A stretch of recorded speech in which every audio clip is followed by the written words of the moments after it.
ദീപക്, ഇന്നലെ പാലക്കാട് നഗരസഭയിൽ വലിയൊരു അടിയാണ് നടന്നത്. ഒരു മര്യാദ വേണ്ടടേ എന്നൊക്കെ നമ്മൾ പറയുന്ന പോലത്തെ ഇന്ന് നമ്മൾ വിചാരിച്ചു പോകുന്ന തരത്തിലുള്ള ഒരു വലിയ അടി.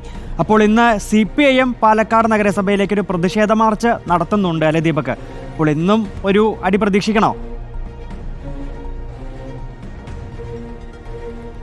പാലക്കാട് ആ നിലയ്ക്ക് നോക്കുകയാണെങ്കിൽ പ്രതീക്ഷിക്കണമെന്ന് ചോദിച്ചാൽ സംഭവിക്കുമോ എന്നുള്ളത് നമുക്ക് ഉറപ്പ് പറയാൻ പറ്റില്ല. പക്ഷേ ഇന്നലെയൊക്കെ നമ്മൾ കണ്ടത് നൈപുണ്യ വികസന കേന്ദ്രത്തിന് ഹെഡ്ഗേവാറിൻ്റെ RSS നേതാവിൻ്റെ പേരിടുന്നതുമായി ബന്ധപ്പെട്ടുകൊണ്ട് നേരത്തെയുള്ള പ്രതിഷേധമാണ്. ആ പ്രതിഷേധം ഒരു കയ്യാങ്കളിയിലേക്ക് എത്തി എന്നുള്ളതാണ്. പക്ഷേ ഈ നഗരസഭയിൽ ഭൂരിപക്ഷം ഉള്ളതുകൊണ്ട് കൃത്യമായി തന്നെ അത് പാസ്സാക്കിയിട്ടുണ്ട്, ആ പ്രമേയം ഉൾപ്പെടെ പാസ്സാക്കിയിട്ടുണ്ട് എന്നുള്ളത് നഗരസഭാ അധ്യക്ഷ പറയുകയും ചെയ്തിട്ടുണ്ട്. ആദ്യഘട്ടത്തിൽ തന്നെ പ്രതിപക്ഷ അംഗങ്ങൾ കൃത്യമായി തന്നെ അവരുടെ പ്രതിഷേധം രേഖപ്പെടുത്തുന്നു. ആ പ്രതിഷേധം പക്ഷേ കയ്യാങ്കളിയിലേക്ക് പോയി എന്നുള്ളതാണ്. അത് കയ്യാങ്കളിയിലേക്ക് പോയ ഘട്ടത്തിൽ അല്പം കടന്നുപോയോ എന്നുള്ള ചോദ്യമാണ് ഏറ്റവും പ്രധാനപ്പെട്ടത്. അതുകൊണ്ട് തന്നെ ഇന്നിപ്പോൾ CPM പ്രത്യക്ഷ പ്രതിഷേധത്തിന് വേണ്ടി എത്തുകയാണ്. രാവിലെ 10 മണിക്കാണ് പ്രതിഷേധം നിശ്ചയിച്ചിരിക്കുന്നത്.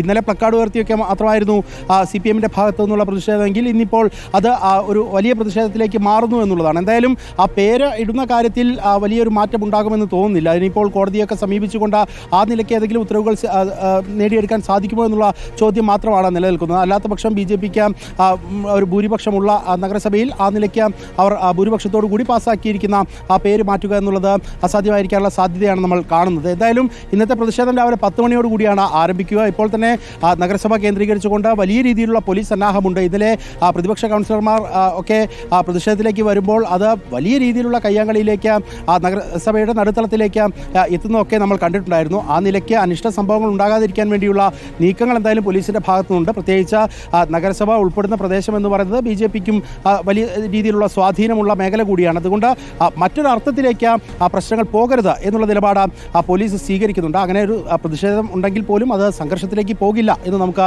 ഈ ഒരു ഘട്ടത്തിൽ പ്രതീക്ഷിക്കാം.